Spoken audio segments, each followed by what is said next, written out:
एक रात एक चालाक चोर बैंक में चोरी करने घुसा। सब कुछ प्लान के मुताबिक था।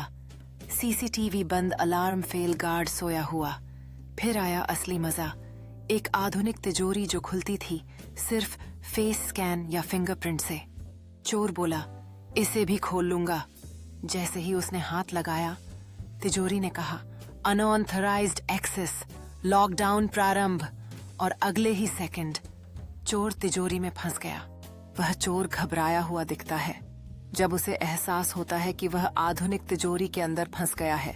दीवारें चमक रही हैं और चारों ओर छिपी सुरक्षा सुविधाएं सक्रिय हो रही हैं। तिजोरी की डिजिटल स्क्रीन लाल रोशनी में चमकती है, चेतावनियों और अलर्ट्स को दिखाते हुए, जबकि चोर का आत्मविश्वास से भरा चेहरा अब निराशा में बदल रहा है। चोर तेजी से तिजोरी के उच्च तकनीकी नियंत्रण पैनल पर बटन दबाता है। उसके माथे पर पसीना बह रहा है क्योंकि वह डिसेस्पेराडमेंट सिस्टम को ओवरराइड करने की कोशिश करता है।